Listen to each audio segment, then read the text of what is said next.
What's up, guys? We are in my cluttery office again, and I'm wearing or repping Central Michigan University Fire Up Tips. And today I want to answer or try to help you understand maybe 5 reasons you might not be losing weight. So by the end of this video, I have my notebook here, so I might be looking down. By the end of this video, I want to give you some reasons to reflect on what you're doing, maybe ramp up some efforts that you're doing, small tweaks that you can make, and hopefully get you on the road to seeing some sustainable weight loss if that's your goal. So here we go. All right, number 1, how's your hydration? How are you drinking water? I know it sounds super basic and boring, but hydration is so important. If your body is dehydrated, if your body knows, hey, I don't have enough fluid going on here, it's not exactly going to put fat burn as a top priority. It's dehydrated. It's not going to let go of any extra water, extra fat. Your metabolism's not going to run as efficiently as it could. You need to be hydrated. So look at that. Look how much water you're drinking. Maybe consider how much coffee and other, maybe soda. Coffee and soda are diuretics, so they flush us out really well and they don't help us stay hydrated. Granted, you can still drink them and enjoy them, but just making sure you're staying hydrated with other sources. If you hate drinking water, always figure out a way that you can, whether that be reminders, keeping a water bottle near you, setting reminders on your phone, trying different flavors, trying fresh fruit, even cucumbers really good, infuse the water, or even try like those little Mio, whatever they're called, squeezable things. For some flavor, they're usually very low calorie or no calorie. Crystal Light's an option. Try to find like a no sugar, low sugar option. Just find a way to drink more water. Number 2, how's your sleep? I know it's really hard. Maybe you're a parent, you are busy in school. Maybe that's not relevant right now with quarantine. Sleep is maybe easier to come by, but maybe in the past, sleep was really hard. Now it's easier to get. Think about how much sleep you're getting. The goal is at least 7 to 8 hours of sleep. Again, if your body isn't getting enough sleep, you're putting stress on your body, and fat burn is not a top priority. You need sleep. It helps keeps our cortisol levels down. Cortisol is a stress hormone, and the higher that is, the less that we're going to want to burn fat. So we need to be rested, less stress, and that brings me to number 3. How's your stress level? Are you really stressed? What's going on? What can you do for stress management? I'm not a therapist. I'm a dietitian, so I don't know the best coping mechanisms or approaches to stress management, but I do know that it looks different for everyone. It could be moving your body more. Exercise is a big stress reliever for a lot of people.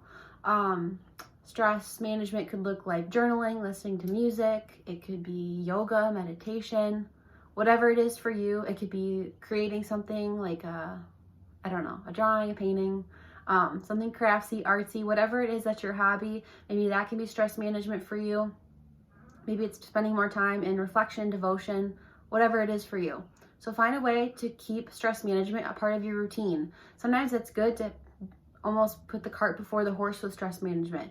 Help keep your stress down before it can get out of control. But again, if our stress levels are out of control, they're really high, cortisol is high, that means our body's stressed and fat loss is not a priority. So again, managing stress can really help us be on the road to see some results in that area. Number 4, how's your movement? How's your exercise routine? I'm definitely not a personal trainer, but I do know metabolism, and I know that the more we move our body, the more calories we burn. I know that movement, like I said, is a huge part of stress management, which we know ties into this topic. I know that we have to find movement that we enjoy, that feels good, because if we don't like it, we're not going to stick to it, and consistency is a huge key to this puzzle, or a huge piece to this puzzle. So finding exercise you actually like is important. I also know it's important to be moving your body throughout the day and not just stressing about if you're able to get that 30-minute high intensity workout in. Movement is movement. If you enjoy doing the structured workout, whatever it is, I know I like to do that. But just remember that moving your body counts too. Walking the dogs, yard work, cleaning the house, whatever it is, moving your body. You don't have to stress to sticking to a regimen that's not your jam. If you just like to move your body and whatever feels good, what's convenient, go for that. I also know, again, I'm not a personal trainer, but again, I understand metabolism, and the more lean body mass we have on our body, the more calories we're going to burn throughout the day doing absolutely nothing. So it's great, right? So we want to focus on having lean body mass. So that means strength training, lifting weights, toning our muscles, using our muscles, in whatever way that works for you. So if you like lifting weights, go for it. If you like doing more the bar style, focusing on toning that way, go for it. Whatever it looks like for you to build lean body mass, do that. You can put that in combination with what you like to do for cardio, whatever you like to do. Again, you have to enjoy it, and just also think about how can I build my muscles and lean body mass, because that can really help with a fat loss goal. And I emphasize fat loss because we're not talking about weight loss here. We don't want to lose weight, because weight can compromise muscle, fat, fluid, anything. We specifically want, my curtains are blown here. We specifically want fat loss. We don't want to lose muscle. We want to lose fat. All right, number 5, and this is the one that I could talk about all day long, but we're going to keep it brief and concise, and that's what's on your plate. How are you building your plate? I will say this will look different for everyone, and I can't explain how you should do it because I don't know you. I can't see you through this video, but I can work with you one-on-one. But what does your plate look like? What are you building your plate with? Does it have fruits, vegetables? Does it have lean protein? Does it have some source of healthy fat? You know, what's going on there?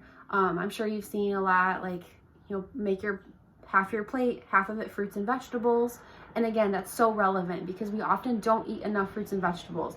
I have to remind myself daily, and I go through phases where I don't eat enough fruits and vegetables, and I know that. But every time I incorporate it back in, you know what? I feel better. My digestion's better. I feel more satisfied throughout the day because I'm eating more fiber. Like the list just goes on. And we know that the more produce we eat, the more colors we're eating, the more nutrients we're getting, vitamins and minerals, you know, eat the rainbow, all that stuff. So beneficial. We don't have to go into that. We know that that's true. So half your plate, fruits and vegetables.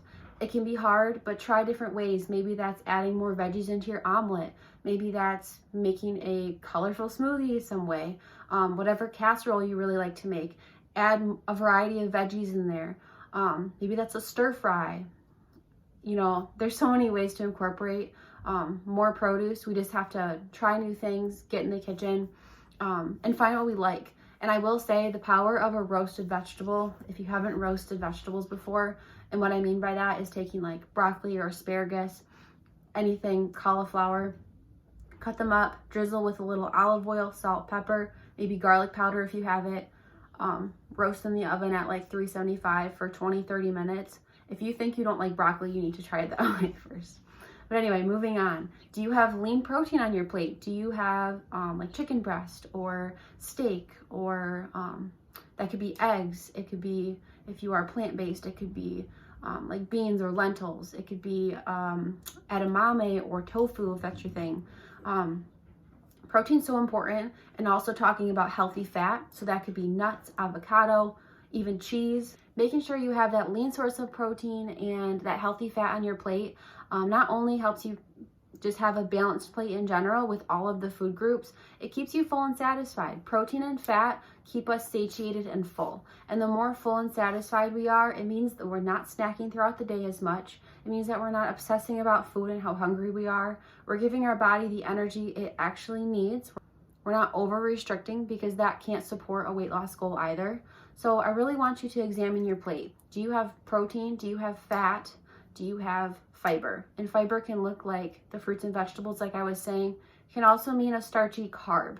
It can also mean like oatmeal, a high fiber bread, pasta, brown rice, or white rice is fine too.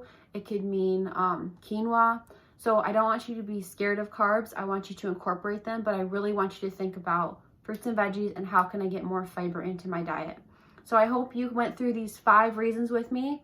Again, I'll review: hydration, sleep, stress, movement, and how are you building your plate. And maybe that can answer why you're not losing weight. Maybe it means, wow, I have a lot of work to do, or just a couple tweaks, and hopefully this helps you reach your goals a little bit sooner. But again, we want sustainability. We want long-term success. We don't want a quick fix. So if you have any more questions, please reach out to us and know that we are always here to support your goal. We're always here for one-on-one coaching, and we're always here on social media just for daily tips and tricks. Don't forget our private Facebook group as well. We have put recipes in there, support, and just access to us dietitians for questions anytime that you need. Don't forget to like and subscribe for more videos, and tell us what topics you want us to answer.